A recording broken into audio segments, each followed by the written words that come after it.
Todo este problema de ética, de organización, de reglas de convivencia, de sistemas que permitan un crecimiento efectivo de nuestra sociedad, ha tenido diversos matices a lo largo de la historia. En este podcast hemos discutido mucho de religión precisamente en ese sentido, de la función que tiene la religión para el bienestar del cuerpo social. Por ejemplo, cuando los concilios de las diversas iglesias debatían en los siglos IV y V sobre si Cristo compartía o no los atributos de la divinidad con su Padre Dios, no era simplemente un debate de eruditos, una discusión bizantina, como dicen, sino que implicaba un serio problema político acerca de cómo debía concebirse la legitimidad del emperador y su derecho a gobernar. En la medida en que el derecho del emperador a gobernar era una extensión del derecho divino, una ley natural que emanaba de Dios. Así también se discutía la legitimidad de la Iglesia como portadora única del mensaje de Dios. Ese papel estaba comprometido con aceptar o no, por ejemplo, en este caso, el dogma de la Trinidad. Por eso, y entre otras razones, los concilios optaron por expulsar y declarar como heréticas las doctrinas arrianas, que consideraban a Cristo como Hijo de Dios, pero que no compartía su atributo de divinidad, sino que había sido creado por Dios con el expreso fin de llevar ese mensaje del Evangelio. Junto con otro montón de doctrinas, la Iglesia decidió expulsar y declarar herética la doctrina de los arrianos, del sacerdote arrio. Y eso junto con otro montón de textos y evangelios, que son los que ahorita conocemos como los evangelios apócrifos. Fue una prohibición que, por cierto, estuvo a punto de llevar al Imperio Romano al borde de una guerra civil otra vez.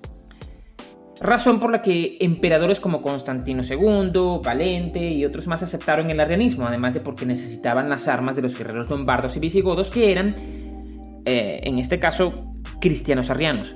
Es decir, si nosotros nos detenemos a observar atentamente este asunto de qué cuenta o no dentro del corpus religioso, vemos entonces que aparece como un debate teológico lo que en realidad es un debate político. Un debate de los asuntos públicos de la polis, del reino, del imperio, etc. Por eso, era esencial hablar en términos de las parábolas cristianas. Por eso no existen guerras religiosas en el sentido más puro del término, porque la religión allí engloba la vida política, cultural y social de toda una nación o de un pueblo. Lo que pasa es que ahorita estamos acostumbrados a decir que la religión es un asunto privado. No era así en aquellos tiempos. Y en muchos pueblos en la actualidad la religión no es un asunto privado, es un asunto de la vida pública y de interés de toda la sociedad, porque la religión vierte muchas dimensiones de la existencia.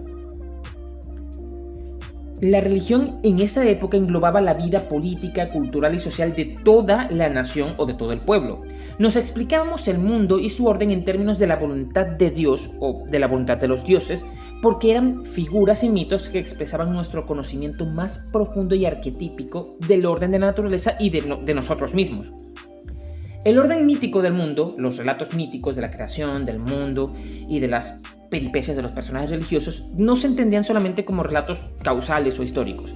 Así fue como llegamos a donde estamos hoy. Sería la forma más fácil, básica de ver un relato, así como que, mira, Moisés salió de Egipto con el pueblo judío, se lo llevó, pasaron 40 años en el Sinaí, en el desierto, terminaron llegando a la tierra prometida, se instalaron allí y por eso de allí vino Jesús y luego venimos nosotros. No es la única forma de entender el relato. De hecho, es la forma menos habitual de entenderlo. Adicionalmente, esos relatos expresaban una verdad sobre el presente, sobre el mundo, sobre los hombres y la sociedad, y adicionalmente expresaban un deber ser. Cada mito traía consigo un imperativo moral, un imperativo ético y uno social que debía cumplirse. En el pasado, la interpretación de los mitos, el resguardo del conocimiento del pasado y del presente, de los relatos que servían como fuente de dirección de la sociedad, que eran construidos durante decenas de generaciones, esos relatos y su interpretación eran protegidos por una clase especial, la clase sacerdotal, que se encargaba de la interpretación y de la divulgación, y la mayor parte del tiempo se encargaban también de adaptar los mitos al tiempo presente. Los líderes políticos importantes también jugaban un papel en esta construcción de los paradigmas de la sociedad, por supuesto. Y para cambiar el rumbo de la sociedad, para resolver un conflicto político o para obtener algún resultado concreto conveniente a la casta sacerdotal o a la casta dirigente, muchas veces era necesario emplear los paradigmas de la sabiduría del pueblo o la noción contenida en este conocimiento religioso, obteniendo resultados contundentes la mayor parte del tiempo. Por ejemplo, Juan Calvino y Martín Lutero. Ellos encontraron interpretaciones diferentes de los textos bíblicos, que permitían cambios importantes en la organización social. Detallemos uno de estos ejemplos, el de Juan Calvino. En el enfoque calvinista, la pobreza no era algo que llevaras con estoicismo o con orgullo franciscano, como una concepción católica o la franciscana, vale la redundancia, sino que se veía como una prueba del castigo de Dios por nuestros pecados, y la riqueza se veía como una recompensa divina a los verdaderos fieles y seguidores de la palabra de Dios, lo que permitió una reinterpretación de la usura y los negocios financieros. Es decir, con Calvino teníamos una moral para el mercantilismo creciente en Europa en esa época y respaldada de paso por la iglesia misma, en este caso la iglesia calvinista. Todo ese debate pasaba por una interpretación de las lecturas bíblicas. Pero a medida que fuimos avanzando en el dominio de la técnica, fuimos adquiriendo nuevas explicaciones. Descartes, Spinoza, Newton, todos ellos replantearon nuestra explicación del universo y le dieron giros importantes y significativos para una nueva visión del mundo. Pero todos ellos tienen en común que reformulaban la visión de Dios y la creación, es decir, nuestro mundo, sin recurrir a las escrituras. Rompían el dogma, pero sin correr el destino de Bruno, que lo quemaron en la guerra, o el de Galileo, que casi lo queman. Se ha discutido numerosas veces lo impactante que fue pasar del geocentrismo, es decir, el antiguo modelo tolemaico donde la Tierra era el centro del universo, al heliocentrismo.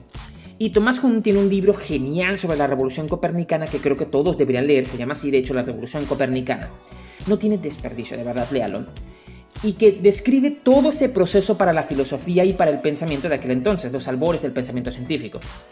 Pero Descartes y su dualismo supusieron un punto de corte importante. De ahora en adelante lo espiritual y lo material se dividían y la ciencia se ocuparía de lo material, dejando el terreno de lo espiritual, el alma humana, la ética, la moral, lo bueno, lo malo, etc., en manos de la teología y de la iglesia. Eso significó que el orden social y las relaciones entre los hombres permanecían en manos de la iglesia y de la nobleza y estarían allí un par de siglos más. Pero la verdad tampoco aguantaría mucho tiempo. El llamado antiguo régimen tuvo un colapso a finales del siglo XVIII y principios del XIX.